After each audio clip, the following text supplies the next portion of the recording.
Assalamualaikum warahmatullahi wabarakatuh. My name is Nabihah Binti Yusnizam with student ID number of 2023636914. And in today's presentation, I would like to present about the topic or the disease that I got, which is cirrhosis. The presentation is for MRD515 radiographic pathology individual assignment.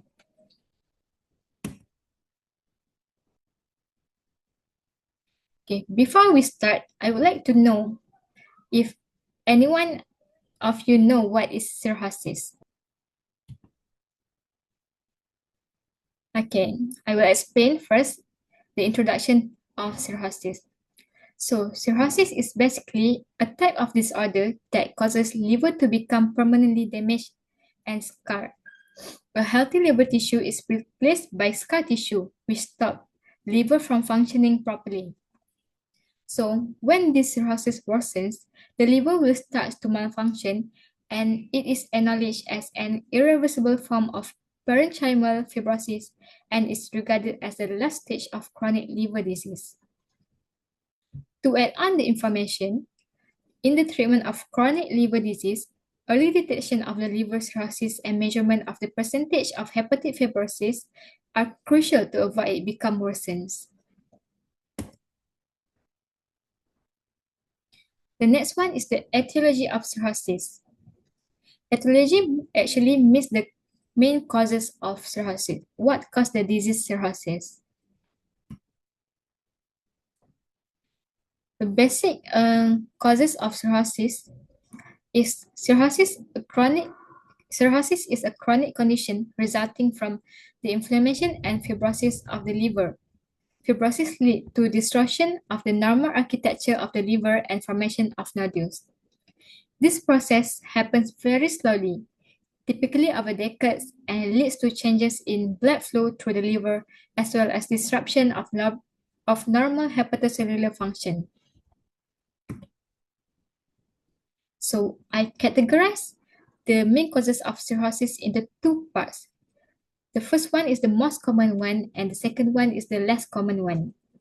For the most common causes of cirrhosis, the first one is alcohol-induced hepatitis. The disease happens when excessive alcohol over time causes fatty liver fat and progresses to hepatitis and cirrhosis. To add on, alcohol-induced hepatitis is the most well-known causes of cirrhosis. The second one is the chronic viral hepatitis. Hepatitis B and C infections lead to long-term inflammation and fibrosis, increased risk of cirrhosis. The third one is the non-alcohol related steatohepatitis. Cirrhosis or chronic damage to the liver can also be a result from excessive fat storage in the liver, related to the metabolic factors such as high blood lipids, blood sugar, and blood pressure. The fourth one is the chronic hepatitis C infection. Hepatitis C is a type of viral infection that becomes chronic in most people. However, it can be treated with antivirals. Last but not least, for the most common causes of cirrhosis is chronic hepatitis B infection. Hepatitis B is also a type of viral infection and become chronic in certain people. Fun fact about this infection is that hepatitis B is treatable but cannot be cured. Next is less common causes of cirrhosis. First one is autoimmune biliary disease. Autoimmune biliary disease happens when the immune system mistakenly attacks the bile ducts, causing chronic inflammation and scarring the walls. The damage then causes fibrosis that spread through the liver, resulted in the cirrhosis. The second one is the toxic hepatitis. Toxic hepatitis is caused by the exposure to the harmful substances such as alcohol, gas, or industrial chemicals. The last one is the cardiovascular disease. Cardiovascular disease is a type of disease that's related to the heart. An example of the disease is congestive heart failure, which causes congestive hepatopathy, where the blood backs up in the liver. The liver cells swells and continuous damage causes scarring leading to cirrhosis. Next, we'll move to the signs and symptoms of cirrhosis. In the patients with the cirrhosis disease, we will see the common symptoms and physical signs of them. Normally, common symptoms for the patient with cirrhosis is the muscle cramps, fatigue, severe itchy skin, and they will also get a poor sleep and sexual dysfunction. Sexual dysfunction is anything that prevents you from feeling pleasure from sexual activity. For the physical signs that cirrhosis patient will experience is that the first one is yellow colored skin and eyes, or also known as jaundice. Second one is the dilated blood vessels on the face. For the male patients, they will get a male breast enlargement, or also known as gynecomastia, atrophy of the testicles. Next one is distended blood vessels across the abdomen, red color palms, white color nails, and decreased body hair. This is the example of the picture for the patient with cirrhosis will experience. The first picture shows the itchiness of skin. The second picture shows the enlargement of breast for male. And the third one shows the jaundice, discoloration of skin. Next, we will move to the imaging modalities. Today, so I will present about the imaging modalities that is normally used to diagnose cirrhosis. In this presentation, there are 4 types of imaging modalities that is commonly used. The first one is ultrasound. Ultrasound. The advantage of ultrasound using in to diagnose the patient with cirrhosis is, firstly, it is non-invasive, widely accessible, cheap, and capable to identify typical cirrhosis features such as nodules, ascites, and alteration in the size and structure of the liver. However, it also comes with a limitation. The limitation of cirrhosis is that it has a lower resolution, operator dependent, and it may be difficult to obese patient. The characteristic of ultrasound is it can detect spleen enlargement, portal vein dilatation, and abnormalities on the liver surface, all of which are frequently signs of portal hypertension. The second imaging modality that is normally used is ultrasound-based elastography, which is also known as transient elastography. The advantage of transient elastography is same like ultrasound, as it is non-invasive, precise in fibrosis stages, and does not need a liver biopsy. It's also helpful for regular checkup without radiation exposure. So it is safe because it does not give any radiation dose to the patient. However, it also comes with a limitation. Transient elastography. In transient elastography, the patient with extrahepatic cholestasis, obesity, ascites, and excessive alcohol use had worse reliability with transient elastography. The characteristic of transient elastography is that transient elastography is an ultrasound method that can measure liver stiffness using specialized device called FibroScan. It is an outpatient treatment that takes 5 minutes and provides point of care outcomes. To add on, compared to biomarker-based methods, transient elastography is more effective in identifying cirrhosis and accurately ruling it out. The third one is the magnetic imaging resonance, which is also known as MRI. The advantage of MRI is it is appropriate for detecting fibrosis, fat content, and minor lesions since it produces high contrast image without radiation and performs exceptionally well in soft tissue characterization. MRI also have its own limitation, which is it is very expensive and difficult for those who have claustrophobia or metal implants. Characteristic of MRI is that MRI offers detailed image of the liver's arteries and tissue, while MR elastography may measure liver stiffness. It is also capable of accurately distinguishing between benign and malignant tumors.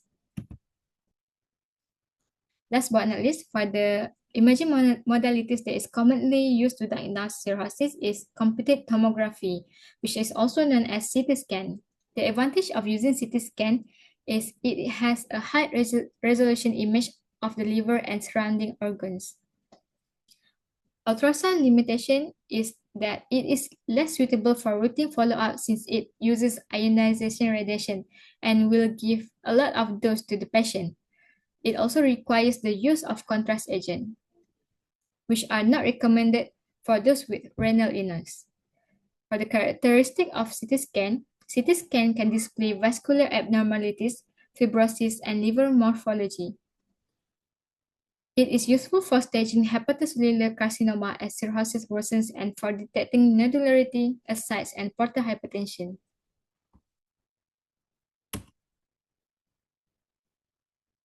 So, common complications of cirrhosis. The first one is ascites. Ascite is the most common major complication, and ascites is a result from renal retention of salt and water with localization of this excess fluid into the peritoneal cavity due to portal hypertension. The second common complication is hepatic encephalopathy. Hepatic encephalopathy is a term applied to a wide range of neuropsychiatric manifestations in patients with severe liver dysfunction. The third one is hepatorenal syndrome, which is a state of functional renal failure in patients with end-stage liver disease. It is categorized by an increased creatinine level, relatively hyperosmolar urine, and a low urinary sodium excretion. Last but not least is portal pulmonary hypertension.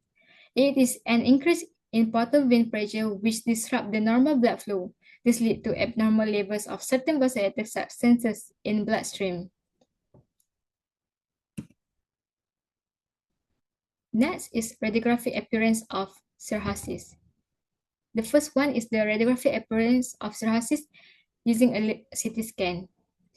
So we evaluate it by looking at the liver contour, lobe changes, and density changes. As you can see from the image, there is irregular nodular contour due to fibrosis and regenerative nodules. The next one is ultrasound. Also evaluated by looking at the liver texture, surface nodularity, and liver shape. So as you can see from the image, the texture of the liver is coarsely echo texture and reflective fibrosis and regenerative nodules. The third one is images from MRI. The liver texture of MRI, we can see that variable intensity on T1 and T2 images with fibrotic areas appearing hypointense and regenerative nodules showing variable intensity. Next, we will move to technical consideration while taking the images of cirrhosis patients. For patient positioning, the patient is typically positioned supine, lying on their back with arms at their sides. The positioning aids like cushions can be used to ensure the patient remains still as motion artifacts can impact image quality. For the exposure and imaging parameters, we use a 1.5 Tesla or 3 Tesla MRI scanner with 3 Tesla providing higher resolution, though it can increase motion artifacts and patient discomfort. For imaging protocols, before we will give the instruction to the patient to hold breath.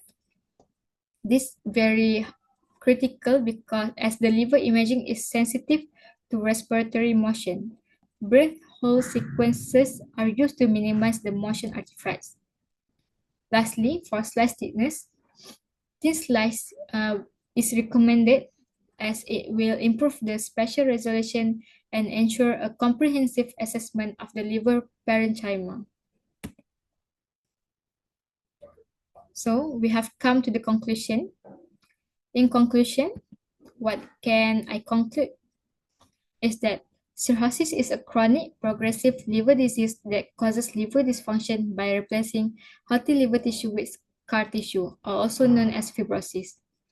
Portal hypertension and an elevated risk of liver cancer, non-alcoholic fatty liver disease, viral hepatitis, and chronic alcohol consumption are the main causes of cirrhosis, with common complications like ascites and hepatic encephalopathy.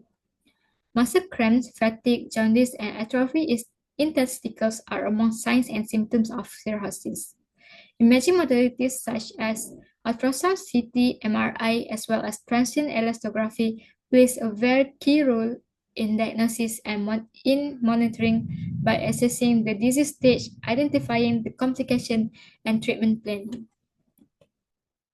So I think that's all for me. Thank you very much. If you have any question, feel free to ask now. Hi, Assalamualaikum. Assalamualaikum. My name is Nurishifakila. I have two questions. The first one is, can cirrhosis cause death? And the second question is, what is the cure for cirrhosis? Thank you. Okay, thank you, Shifa Akila. That's a very good question from you. For your first question, cirrhosis can cause death. Based on my reading, yes, cirrhosis can lead to death, as it will cause a chronic liver failure, which is eventually fatal without a liver transplant. So for your second question, which is can cirrhosis can be cured? As for now, there is no cure for cirrhosis, but there are treatments to help manage the symptoms and slow it changes. For example, diets and lifestyle changes, take medication, and the last result, if the two methods does not work, is that the patient with cirrhosis need to undergo the liver transplant. Do I answer your questions? Yes, thank you. Yeah, thank you. Any more questions? Okay, that's all for today. Thank you very much. Thank you.